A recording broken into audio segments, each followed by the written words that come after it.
खुशखबरी खुशखबरी खुशखबरी। EH डॉक्टर्स के लिए एक खुशखबरी। 3 अक्टूबर को Telangana electro homeopathy practitioner association short form टेपा ने एक डाटा ले जाकर के हेल्थ मिनिस्ट्री में दिए, नुमाइंदगी किए और वहां पर बैठे हुए ऑफिसरान हेल्थ मिनिस्ट्री के अंदर इलेक्ट्रो होम्योपैथी का जो भी प्रपोजल दिया गया वो गवर्नमेंट तेलंगाना गवर्नमेंट में ऑन रिकॉर्ड हो गया।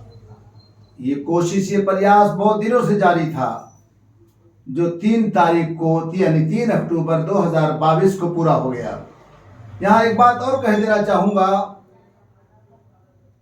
3 अक्टूबर 2021 में जब हमने सेमिनार और प्रोग्राम बहुत बड़ा रखा था, जिसमें होम मिनिस्टर साहब तेलंगाना आए थे और इलेक्ट्रो होम्योपैथी डॉक्टर्स और इलेक्ट्रो होम्योपैथी मेडिसिन के फेवर में बात करके गए थे, जिसको सभी लोगों ने जाना और सुना। वो भी एक 3 अक्टूबर था और अब जो ऑन रिकॉर्ड हुआ तेलंगाना में वो भी 3 अक्टूबर है। वो 3 अक्टूबर 21 था, ये 3 अक्टूबर 22 है। हमने एक प्रोग्राम में नहीं, कई प्रोग्राम में कहा था कि राजस्थान रिकॉग्नाइज होने के बाद मालिक ने चाहा तो तेलंगाना में इलेक्ट्रो होम्योपैथी रिकॉग्नाइज होगा। राजस्थान गवर्नमेंट ने जो रिकॉग्नाइज किया, उसके बाद नंबर तेलंगाना का मालिक ने चाहा तो आएगा, ये कहा था। अब मालिक ने चाहा तो दिन बहुत करीब है, जो गवर्नमेंट तेलंगाना ने ऑन रिकॉर्ड कर लिया है। ये भी एक कामयाबी है, इसलिए हम आप तक अपडेट कर रहे हैं इस बात को। लेकिन साथ साथ में एक बात और, सिर्फ हैदराबाद के इलेक्ट्रो होम्योपैथी डॉक्टर्स के लिए ही हम नहीं कह रहे हैं, बल्कि यूं कह लीजिए कि electro homeopathy practitioner Hyderabad, Telangana, Andhra Pradesh, पूरे भारत के डॉक्टरों के लिए मैं एक बात कहना चाहूँगा, क्योंकि जब भी कोई वीडियो हम बनाते हैं तो किसी एक एरिया के लिए नहीं होती, बल्कि वो पूरे भारत के लिए होती है। हमारे हैदराबाद में सभी डॉक्टरों के यहाँ सरकारी तौर पे गवर्नमेंट की तरफ से चेकिंग चल रही थी। मैं उन दिनों में भोपाल, इंदौर, महाराष्ट्र, मध्य प्रदेश के दौरे में था। जब मैंने सुना कि हैदराबाद में सभी डॉक्टरों के यहाँ चेकिंग हो रही है, तो सारे काम छोड़ करके फौरन मैं हैदराबाद आ गया। आने के बाद जब भी कोई फोन आया तो इत्मीनान बख्श जवाब दिया गया, या गवर्नमेंट की तरफ से कोई भी लेटर आया तो लेटर का जवाब यहां से नोटिस भेजी गई। साथ ही साथ में जो भी हेल्प की जरूरत रही वो हर एक को हेल्प की गई, जो हम तक पहुंचा, या हमारे पास फोन किया, या हमारे पास आए, या हमें जिसके बारे में खबर हुई, या सरकारी तौर पे गवर्नमेंट की तरफ से जो भी लेटर आए, जो भी नोटिस आई, उसका नोटिस में जवाब दिया गया, नोटिस के जरिए। बहुत सी जगह से फोन आए और ये कहा गया कि भाई आप जो है ये पेपर में या सोशल मीडिया में 3 अक्टूबर को 2022 को जो कुछ हुआ, उसमें आप लोग जौहर मेडिकल कॉलेज वाले नजर नहीं आ रहे हैं। मैं आपको बताना चाहता हूं कि उस दिन मेरा होम मिनिस्ट्री में कुछ काम था, जिसके लिए मेरा जाना हुआ और मैं वहां मौजूद नहीं रहा। और अगर मैं मौजूद नहीं रहा तो क्या हुआ, जौहर मेडिकल कॉलेज के लीगल एडवाइजर आली जनाब एडवोकेट एम ए रहीम साहब वहां पर मौजूद थे और नुमाइंदगी कर रहे थे। जौहर काउंसिल से सेंटर चलाने वाले डॉक्टर मोहम्मद कामिल साहब कैंडी सेंटर से जो काम कर रहे हैं वो भी वहां मौजूद थे।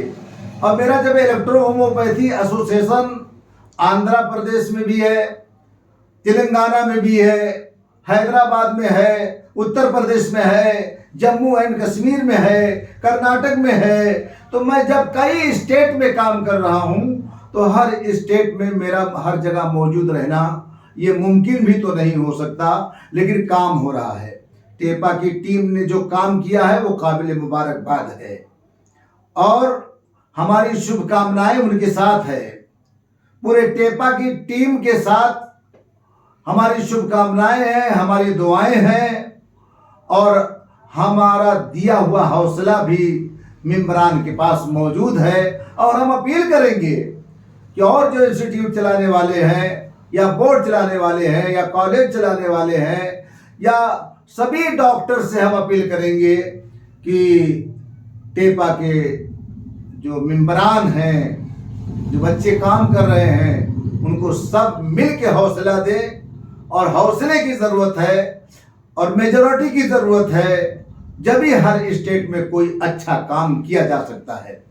रहा मामला एक और कि हम वीडियो बनाने में लेट ज़रूर हुए, लेकिन हमें मालूम था कि हेल्थ मिनिस्ट्री में एसोसिएशन के लोग जाने वाले हैं, इसलिए हम इंतज़ार कर रहे थे कि वहाँ से कुछ अपडेट आ जाए गवर्नमेंट की तरफ से, जब हम वीडियो बनाएं और लोगों तक ये बात को पहुँचाएं और अपडेट करें। ऐसा अक्सर लोग सवाल कर लेते हैं। एक और कुछ लोगों ने सवाल किया था कि जब 2015, 16, 17 में जब भी गवर्नमेंट ऑफ इंडिया में प्रपोजल देना था, उस वक्त हम जौहर मेडिकल कॉलेज जौहर काउंसिल की तरफ से हमने प्रपोजल दिया। IEHRSC जो संगठन है उनके थ्रू हमने प्रपोजल दिया था, मगर हर बात को मीडिया में लाना, हर बात को सोशल मीडिया में ऐलान करना, हम ये हैं, हम वो हैं, हम ऐसे हैं, ये सब मतलब इस तरह की तारीफ करने की मुझे आदत नहीं है। बहुत से लोग दुनिया में ऐसे भी हैं कि खुद की तारीफ करने में वो थकते नहीं, लेकिन काम करने के लिए लोगों के पास टाइम नहीं है, मगर एतराज़ करने के लिए, आलोचना करने के लिए, गलत कमेंट करने के लिए लोगों के पास बहुत टाइम है। मेरे पास टाइम की कमी है और मैं उस तबीयत का आदमी भी नहीं हूँ। उसका भी जवाब दिया गया था। प्रोफेसर माजिद साहब महाराजगंज गोरखपुर उत्तर प्रदेश, वो सेंटर चलाते हैं जौहर काउंसिल का, जौहर मेडिकल कॉलेज का, उनके पास फोन आया था कि प्रपोजल क्यों नहीं सेंट्रल गवर्नमेंट ऑफ इंडिया में जौहर मेडिकल कॉलेज का क्यों सेंटर नहीं दिया गया। तो हमने यही जवाब दिया कि हमने प्रपोजल दिया है, मगर IEHRSC संगठन के थ्रू में दिया है। ये सब बात बताना, आपको बात आई है तो बात बता रहा हूँ, और ना इन सब बातों का जिक्र करके, चर्चा करके मैं समझता हूँ कि वीडियो का दामन बहुत तंग होता है। इन सब बातों पे ना ही बात की जाए तो ठीक होती है, मगर एक जानकारी के लिए, एक अपडेट के लिए, आप तक बात पहुंचाने के लिए मैंने ये बात कहा।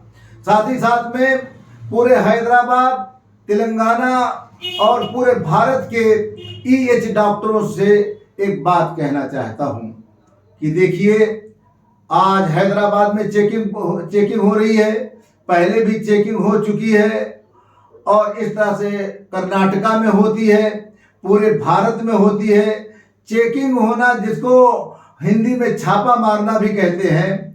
लोग कहते हैं यहाँ छापे मारे गए, वहाँ छापे मारे गए, वहाँ छापे मारे गए। मैं कहता हूँ हमें चेकिंग से घबराना नहीं चाहिए, हमें छापे से घबराना नहीं चाहिए।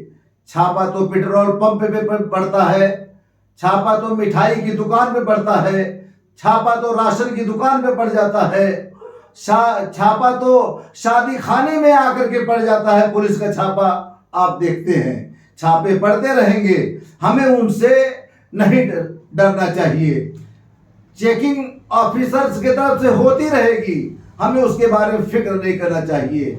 मगर फुल एंड फाइनल एक बात ये कहना चाहूँगा कि अगर हम इलेक्ट्रो होम्योपैथी पर महारत रखते हैं और इलेक्ट्रो होम्योपैथी की हम प्रैक्टिस करते हैं और हमारे हॉस्पिटल में, हमारे क्लिनिक में, दवाखाने में इलेक्ट्रो होम्योपैथी रखी हुई है और इलेक्ट्रो होम्योपैथी सर्टिफिकेट भी हमारे पास मौजूद है। तो फुल एंड फाइनल एक बात बताना चाहता हूं क्लियर, कि पूरे भारत में आपका कोई कुछ बिगाड़ नहीं सकता। गवर्नमेंट के ऑफिसरों को आपसे कोई मतलब ही नहीं है।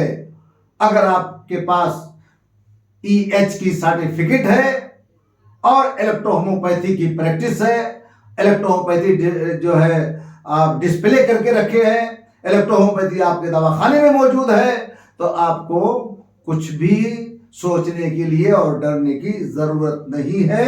ये बात मैं हैदराबाद, तेलंगाना और पूरे भारत के लिए कह रहा हूं। आपके दवाखाने को कोई कुफल नहीं लगा सकता, आपके दवाखाने को कोई ताला नहीं लगा सकता, लॉक नहीं लगा सकता। अगर कोई जाने अनजाने में लगा दिया गया तो हमारे पास एसोसिएशन भी है, हमारा काउंसिल भी है, हमारे बोर्ड भी है, हमारे पास पढ़े लिखे लोग भी हैं, हमारे पास सुप्रीम कोर्ट के एडवोकेट भी है, हमारे पास हाई कोर्ट के एडवोकेट हैं। फौरन कार्रवाई की जाएगी और लीगल कार्रवाई करते हुए उस ताले को खुलवा दिया जाएगा। कहीं से भी खबर आती है तो बराबर उस मामले में केयरफुल है हम लोग, और ये सारी बातें आपसे शेयर करना बहुत ज़रूरी समझ रहा था और आप तक इस बात को पहुंचाया मैंने। जय भारत, हिंदुस्तान जिंदाबाद, इलेक्ट्रो होम्योपैथी जिंदाबाद। Doctor MS Hussain, director Jauhar medical college of electro homeopathy, Hyderabad, Telangana, India.